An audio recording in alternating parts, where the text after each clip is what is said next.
സ്വയരൂപത്തോടെയാണ് ഞാൻ ചെയ്യുന്നത്. നല്ല ബുദ്ധിയോടെ സ്വയരൂപത്തോടെ ഞാൻ ചെയ്യുന്നത്. മാനസികം വന്ന് ഇങ്ങനെ ഒരു ടെൻഷനായി ഫീലിംഗ് ആയി ഞാൻ ചെയ്യുന്നില്ല. 108 വയസ്സ് വരെ ജീവിക്കുമെന്നൊക്കെ അവൻ പറയുന്നത്. ചാനലുകാരുടെ അടുത്തെല്ലാം അങ്ങനെ പറഞ്ഞുകൊണ്ടിരിക്കുന്നത്.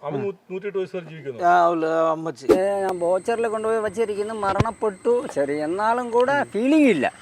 ഫീലിംഗ് മനസ്സിൽ വരുന്നില്ല. ദൈവം ശക്തി കൊടുത്തിരിക്കുന്നു എനിക്ക്. ഒരാഴ്ചയായിട്ടും ചിന്നമ്മയെ പുറത്തെങ്ങും കാണുന്നില്ല. എത്ര വയ്യായെങ്കിലും ആ വാതിൽപ്പടിയിലിരുന്ന് വെളിയിലോട്ട് നോക്കിയിരിക്കുന്നത് കാണാം. പരിചയക്കാരോട് കുശലവും പറയും. ഇതിപ്പോൾ എന്താ പറ്റിയ ചിന്നമ്മയ്ക്ക്? മകൻ കൃഷ്ണസ്വാമി പൂജയും കാര്യവുമായി നടക്കുന്നു. വീട്ടിൽ മണിയുടെ ഒച്ചയും ബഹളവും എല്ലാം കേൾക്കാം. അയാളുടെ കാര്യവുമായി നടക്കുന്നു. പക്ഷേ ഒരു കാര്യം ഉറപ്പാണ്, കൃഷ്ണസ്വാമിയുടെ അമ്മയ്ക്ക് എന്തോ പറ്റി. ഇരയ്ക്കപ്പുറതി ഇല്ലാത്ത നാട്ടുകാർ ആ വീട്ടിലേക്ക് ചെന്നപ്പോൾ കണ്ട കാഴ്ച ഞെട്ടിക്കുന്നതായിരുന്നു. രക്തം ഖനീഭവിച്ചു പോകുന്ന ഒരു കാഴ്ച, അസഹനീയമായ ദുർഗന്ധം. ചിന്നമ്മ മരിച്ചിട്ട് ഒരാഴ്ച കഴിഞ്ഞിരിക്കുന്നു. അതിലേറെ ഞെട്ടൽ സ്വന്തം മകൻ ആ അമ്മയുടെ മൃതദേഹത്തിൽ കാണിക്കുന്ന ഒരു പ്രവൃത്തിയായിരുന്നു. ബോധമുള്ള ഒരു മനുഷ്യൻ ചെയ്യാത്ത ഒരു പ്രവൃത്തി. ഇതെങ്ങനെ നിങ്ങൾ ശ്രദ്ധയപ്പെടുന്നത്? എങ്ങനെ അത് ശ്രദ്ധയപ്പെടുന്നതെന്ന് പറഞ്ഞാൽ, പിന്നെ 2-3 ദിവസത്തിന് മുമ്പ് അവരുടെ മോൾ ഇവിടെ വന്നായിരുന്നു. മോള് ഇവിടെ കുളത്തുപുഴയിൽ നിന്ന് മോള് വന്നതിന് ശേഷമാണ് സംഭവം അറിയുന്നത്. മോള് വീട്ടിൽ വന്ന് ചോദിച്ചപ്പോൾ അമ്മൂമ്മ കാണണമെന്ന് പറഞ്ഞു. അപ്പോൾ അവർ മരിച്ചെന്ന് പറഞ്ഞാൽ, അപ്പോൾ ആ കൊച്ചു ഡോറ് തുറന്നിട്ട് അകത്ത് കയറി നോക്കി ഭയങ്കര പാട്. അപ്പോൾ പോലീസുകാർ ഉടനെ അവർ പറയും, നമ്മൾ പോയിട്ട് വാർഡ് നമ്പറെ വിളിച്ചറിയിച്ച് വാർഡ് നമ്പർ പോലീസിനെ വിളിച്ചോണ്ട് വന്ന് പോലീസുകാർ വന്നതിന് ശേഷം നാട്ടുകാരെല്ലാം അറിഞ്ഞത്. അപ്പൊ ഇതിനകത്ത് കാണുന്ന കാഴ്ച എന്ത്? പൂജ ചെയ്തോണ്ടിരിക്കുകയാണ്. പൂജ വെച്ചോണ്ടിരിക്കുക. പൂജ അമ്മയെ പൂജിച്ചോണ്ടിരിക്കുകയോ? പൂജ പുറത്തെല്ലാം പൂജ വെച്ചിട്ട് അകത്ത് മൊത്തം. ഇവിടെ വീടൊന്ന് കാണിച്ചാൽ മതി. അതുകൊണ്ട് ആ വീട് നിങ്ങൾക്ക് അങ്ങോട്ട് പോകാൻ തന്നെ പേടിയാണ്. അങ്ങോട്ട് പോകാൻ പേടിയല്ല, അവ ഈ കൂടുപാത്രം വെച്ചേക്കുക അത് ഇതൊക്കെ പറഞ്ഞുകൊണ്ടിരിക്കുമ്പോൾ നമുക്ക് ശരിയാകത്തില്ലല്ലോ. അല്ല, ഇയാൾ ഇങ്ങനെയുള്ള സ്വഭാവമാണ്, അന്ധവിശ്വാസിയാണ്. അന്ധവിശ്വാസി. പൂജ ചെയ്ത് അമ്മയ്ക്ക് ആത്മാവിന് നിത്യശാന്തി നേടാനോ അതോ പുനർജനിക്കാനാണോ എന്തുവാന്ന് അറിയത്തില്ല. 108 വയസ്സ് വരെ ജീവിക്കുമെന്നൊക്കെ അവൻ പറയുന്നത്. ചാനലുകാരുടെ അടുത്തെല്ലാം അങ്ങനെ പറഞ്ഞുകൊണ്ടിരിക്കുന്നത്. 108 വയസ്സ് വരെ ജീവിക്കുന്നു അമ്മച്ചി. മരിക്കുമ്പോൾ എത്ര വയസ്സുണ്ട് അമ്മയ്ക്ക്? അമ്മയ്ക്ക് 90 വയസ്സ്.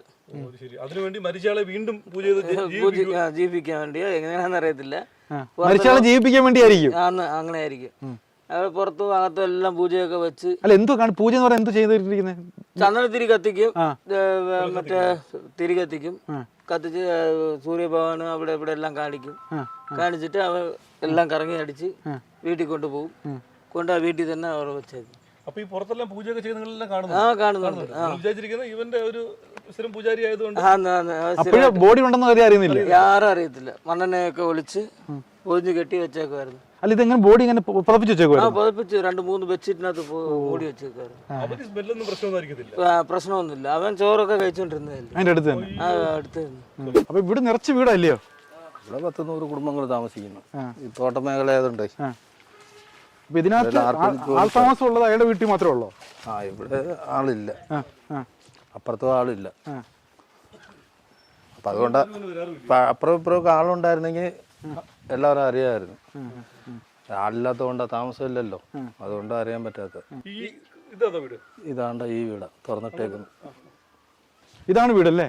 ഇത് തന്നെ വീട്. ശരിക്കും പറഞ്ഞാൽ ഇപ്പൊ നിങ്ങൾക്ക് പേടി സ്വപ്നമാണ് ഈ വീടല്ലേ? അതെ.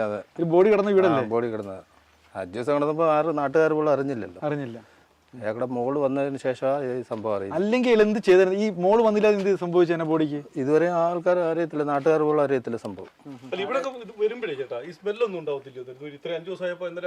അതുവരേക്ക് സംഭവം സ്മെല്ലൊന്നും അറിഞ്ഞില്ല നമ്മള്.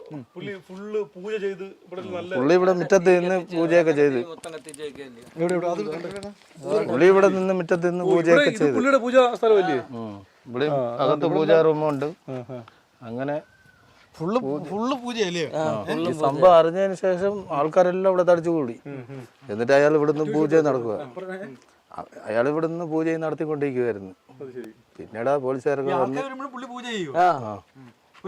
അപ്പൊ ഞങ്ങളെല്ലാരും ചോദിച്ചു, ഇതുപോലെ സംഭവം നടന്നിട്ട് ഇയാൾ പൂജ നടത്തിക്കൊണ്ട് ശരിയാന്ന്. അന്നേരം പറഞ്ഞ് 5 മിനിറ്റ് വെയിറ്റ് ചെയ്ത് പൂജയെല്ലാം കഴിഞ്ഞിട്ട് പറയാം. പിന്നെ അതിനുശേഷം ചോദിച്ചപ്പോൾ 3 ദിവസമായെന്ന് പറഞ്ഞു. പിന്നെ പോലീസുകാർ വാർഡ് മെമ്പറൊക്കെ വന്ന് അതിനുശേഷം പറഞ്ഞ് 5 ദിവസം എന്ന് പറഞ്ഞു. നമുക്ക് പേടിയില്ല, അവർക്ക് പ്രായമുള്ളവരല്ലേ, 90 വയസ്സ്. ഉദ്ദേശം എന്താന്ന് പറഞ്ഞാൽ പുള്ളിക്ക് ഒരു മാനസികമായിട്ട് ഒരു അങ്ങനെ ആയിരിക്കും. വേറെ ആരും ഇല്ലല്ലോ, അവര് അയാളെ നോക്കാനും ആരും ഇല്ലല്ലോ, തള്ള മാത്രമല്ലേ ഉള്ളു. അപ്പോൾ മാനസികമായിട്ട് പുള്ളിക്ക് കൊണ്ട് വിഷമം എന്തെങ്കിലും വീണ്ടും ജീവൻ കൊടുക്കാൻ വേണ്ടിയായിരിക്കും. അങ്ങനെ ഒരു പൂജയൊക്കെ ചെയ്തതായിരിക്കും.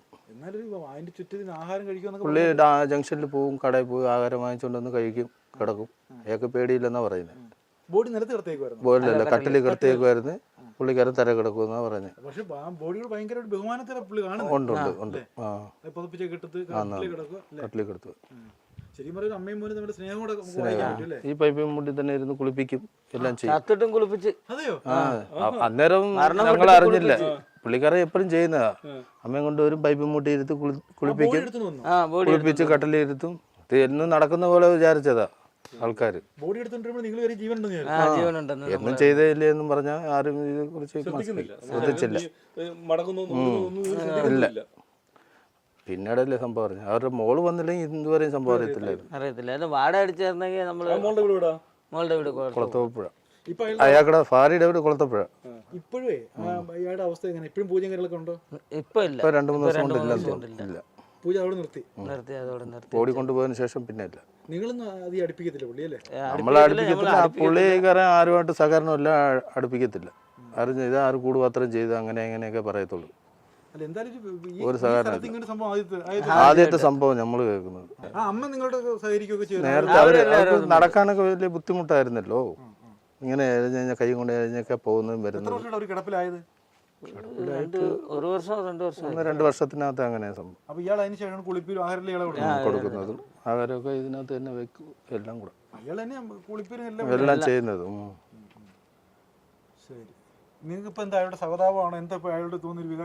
നമുക്കൊന്നുമില്ല. പക്ഷെ മാനസികമായിട്ട് ഇങ്ങനെ ചെയ്തു പോയി. നമുക്ക് പിന്നെ അയാളെ കുറ്റം പറയാനും പറ്റത്തില്ലല്ലോ.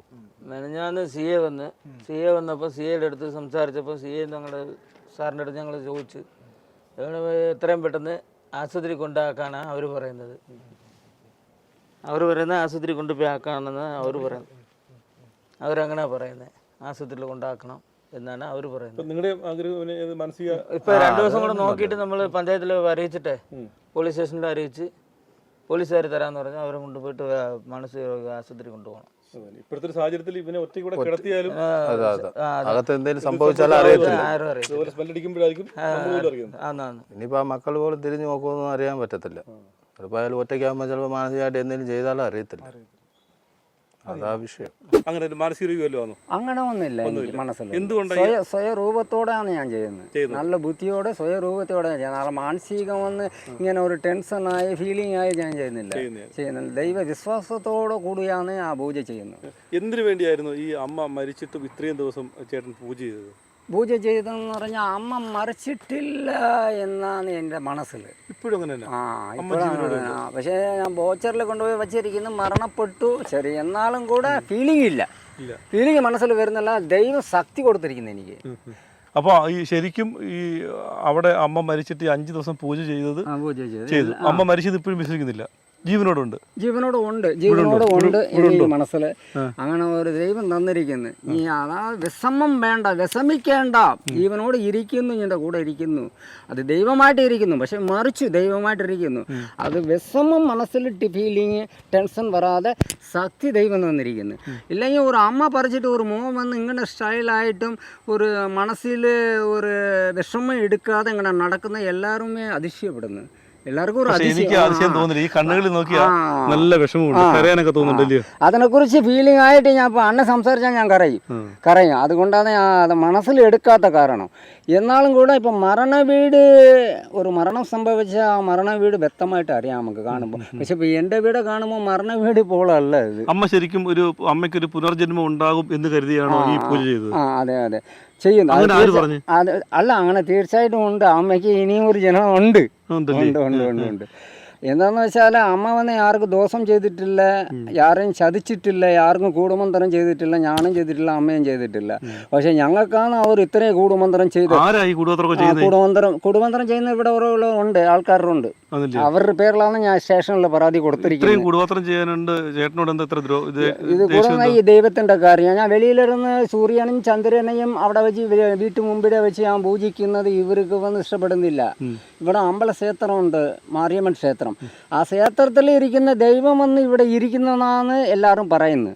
പക്ഷേ അത് ഇപ്പം ദൈവം വന്ന് ഇരിക്കുന്ന സ്ഥലം എന്ന് പറഞ്ഞാൽ ഇഷ്ടപ്പെട്ട് സ്ഥലത്തിലാണ് ദൈവം പോയിരിക്കും. അല്ല നമ്മൾ പോയിട്ട് ഇവിടെ പോയിരിക്കുന്നു എന്ന് പറഞ്ഞാൽ ദൈവം പോയിരിക്കത്തില്ല. ശരിക്കും ഈ മാരിയമ്മയാണോ ആ ചേട്ടൻ്റെ അമ്മ? യെസ്, മാരിയമ്മേ തന്നെ, വേറെ സംശയമൊന്നുമില്ല. ഒന്നുമില്ല. സംശയമൊന്നുമില്ല. ഈ അമ്മയെ മരിച്ചതിന് ശേഷവും കൊണ്ടുവന്ന് കുളിപ്പിച്ചായിരുന്നു? ഇല്ല, മരിച്ച ശേഷം കുളിപ്പിച്ചില്ല. അന്നേരം ഞാൻ ഒന്ന് പുറത്ത് ഇറങ്ങി പോയി. ഇവിടെ നമ്മുടെ വേറെ ഒരാളിന് മോച്ചരി വരെ കൊണ്ടുപോകാൻ വേണ്ടി വിളിക്കാൻ പോയി. അപ്പൊ അന്നേരം ഇവർ കുളിപ്പിച്ച എന്താന്ന് എനിക്ക് അറിയത്തില്ല. അണ്ണൻ കുളിപ്പിച്ചിട്ടില്ല? ഇല്ല, ഞാൻ കുളിപ്പിച്ചില്ല. ഞാൻ അമ്മ ജീവനോട് ഇരിക്കുമ്പോഴാണ് കുളിപ്പിച്ചത്. ഈ മരിച്ചതിന് ശേഷം അപ്പൊ ഈ ഭക്ഷണമൊക്കെ കഴിക്കുന്നത് എവിടെ നിന്ന് കഴിക്കും? ഭക്ഷണമൊക്കെ ഞാൻ വന്ന് ഭക്ഷണം അവിടെ നിന്ന് കഴിക്കാൻ പറ്റില്ല, ഹോട്ടലിലിരുന്ന് കഴിക്കും. അമ്മയുടെ ബോഡി എടുത്ത് പോയിരുന്ന ഭക്ഷണം കഴിച്ചിട്ടുണ്ടോ? ഇല്ല, കഴിച്ചില്ല. എനിക്ക് കഴിക്കാൻ മനസ്സ് വരുന്നില്ല, ഒരു മണം മറിക്കുന്ന പോലെ. പക്ഷെ ഇന്നലെ എന്താ വിചാരിച്ചു, ഇന്നലെ ഒരു പൊതി മേടിച്ചോണ്ട് വീട്ടിൽ ഇരുന്ന് നമ്മൾ വേറെ അടുക്കളയിരുന്ന് നമ്മൾ കഴിച്ചു നോക്കാന്ന് പറഞ്ഞാൽ അവിടെ നിന്ന് കഴിച്ചു. അവിടെ നിന്ന് കഴിക്കുമ്പം ഇതിൻ്റെ ഒരു ഫീലിംഗ് ഒന്നും വരുന്നില്ല. ശരിക്കും ആഹാരം എടുത്തു. ശരിക്കും ആഹാരം. ഇപ്പൊ ശരിക്കും അമ്മ ഇപ്പോഴും ജീവനോടെ ഈ ചേട്ടന്റെ കൂടെ ഉണ്ട്? ഉണ്ട്. അത് യാതൊരു സംശയമില്ല.